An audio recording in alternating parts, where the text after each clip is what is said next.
語聞き流し10分間、名作リスニング、英語テキストと MP3 ダウンロード、その他の物語は、ホームページよりご利用いただけます。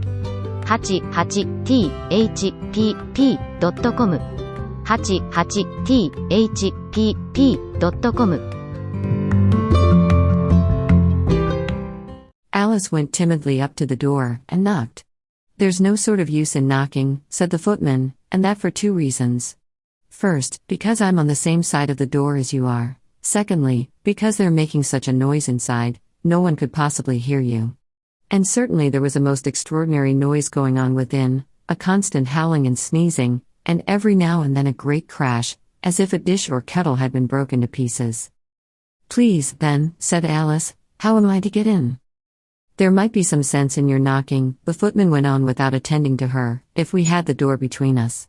For instance, if you were inside, you might knock, and I could let you out, you know." He was looking up into the sky all the time he was speaking, and this Alice thought decidedly uncivil. "But perhaps he can't help it," she said to herself, "his eyes are so very nearly at the top of his head. But at any rate he might answer questions. How am I to get in?"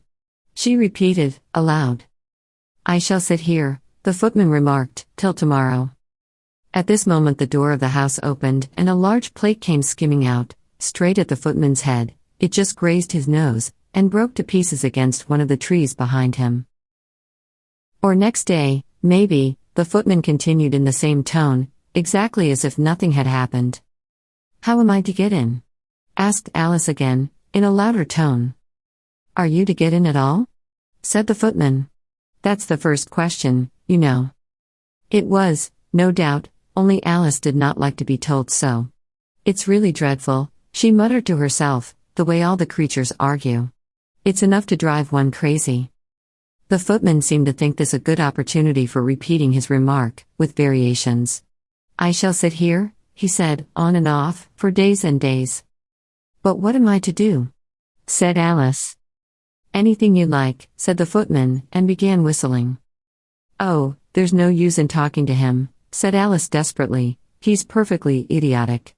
And she opened the door and went in. The door led right into a large kitchen, which was full of smoke from one end to the other. The Duchess was sitting on a three-legged stool in the middle, nursing a baby. The cook was leaning over the fire, stirring a large cauldron which seemed to be full of soup. "There's certainly too much pepper in that soup," Alice said to herself, as well as she could for sneezing. There was certainly too much of it in the air. Even the Duchess sneezed occasionally, and as for the baby, it was sneezing and howling alternately without a moment's pause.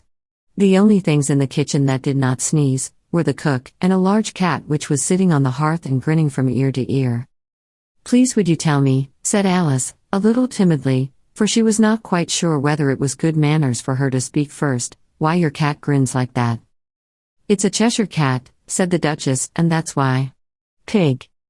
She said the last word with such sudden violence that Alice quite jumped, but she saw in another moment that it was addressed to the baby, and not to her, so she took courage, and went on again. "I didn't know that Cheshire cats always grinned. In fact, I didn't know that cats could grin." "They all can," said the Duchess, "and most of 'em do." "I don't know of any that do," Alice said very politely, feeling quite pleased to have got into a conversation. "You don't know much," said the Duchess, "and that's a fact." Alice did not at all like the tone of this remark, and thought it would be as well to introduce some other subject of conversation. While she was trying to fix on one, the cook took the cauldron of soup off the fire, and at once set to work throwing everything within her reach at the Duchess and the baby. The fire irons came first, then followed a shower of saucepans, plates, and dishes.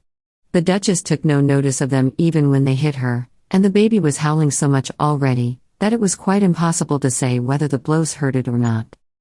"Oh, please mind what you're doing," cried Alice, jumping up and down in an agony of terror. "Oh, there goes his precious nose."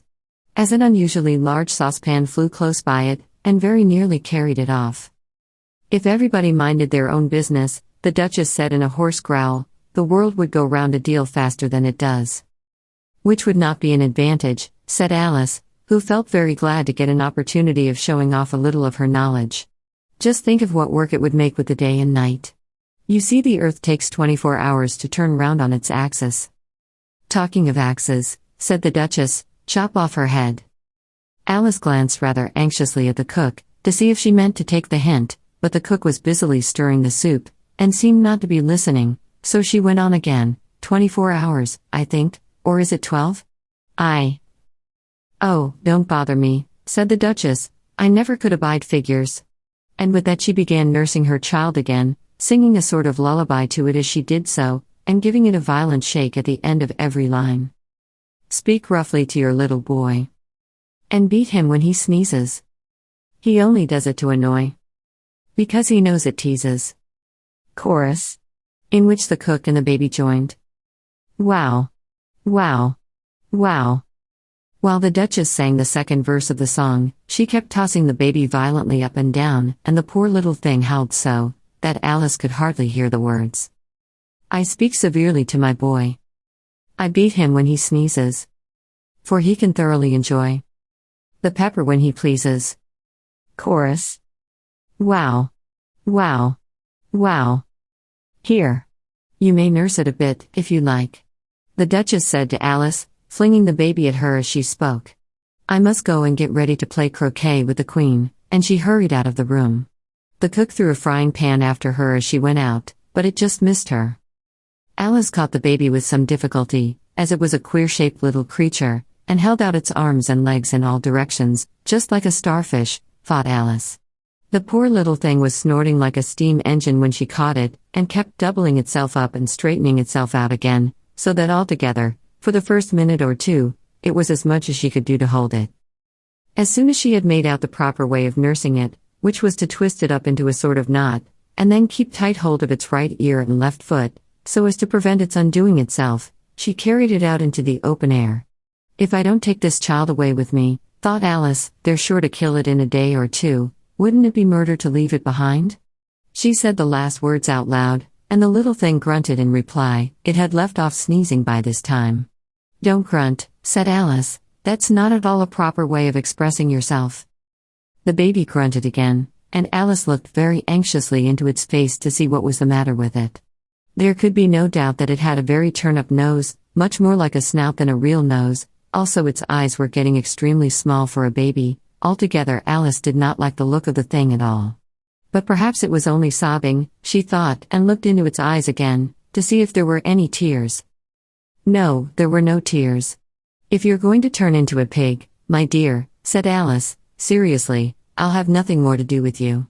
Mind now. The poor little thing sobbed again, or grunted, it was impossible to say which, and they went on for some while in silence.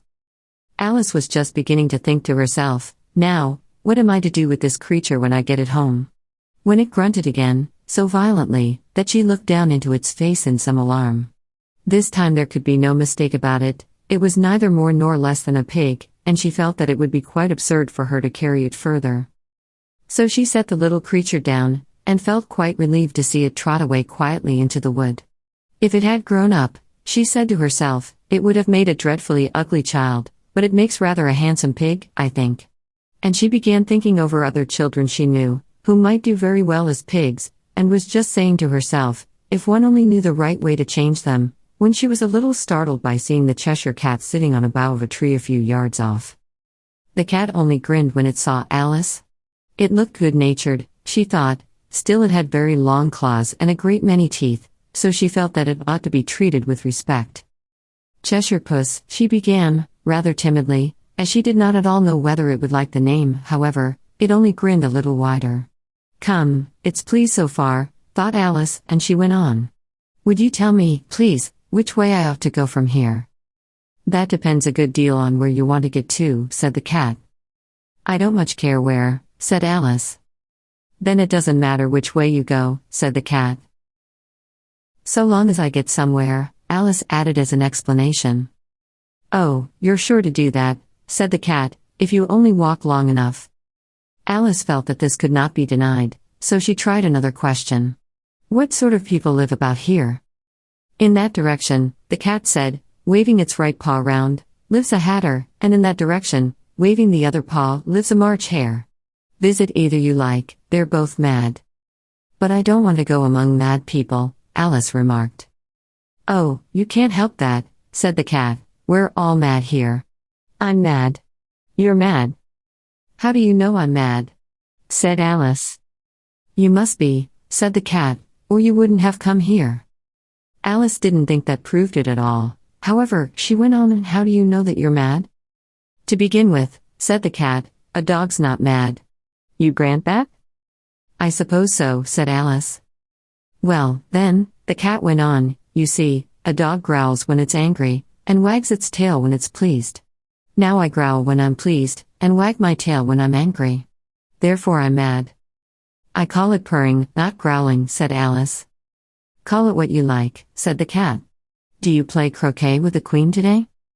I should like it very much, said Alice, but I haven't been invited yet. You'll see me there, said the cat, and vanished. Alice was not much surprised at this, she was getting so used to queer things happening. While she was looking at the place where it had been, it suddenly appeared again. By the by, what became of the baby? Said the cat. I'd nearly forgotten to ask. It turned into a pig, Alice quietly said, just as if it had come back in a natural way. I thought it would, said the cat, and vanished again. Alice waited a little, half expecting to see it again, but it did not appear, and after a minute or two she walked on in the direction in which the March Hare was said to live. I've seen hatters before, she said to herself. The March Hare will be much the most interesting, and perhaps as this is May it won't be raving mad, at least not so mad as it was in March. As she said this, she looked up, and there was the cat again, sitting on a branch of a tree. 英語聞き流し10分間、名作リスニング。英語テキストと MP3 ダウンロード、その他の物語は、ホームページよりご利用いただけます。88thpp.com 88thpp.com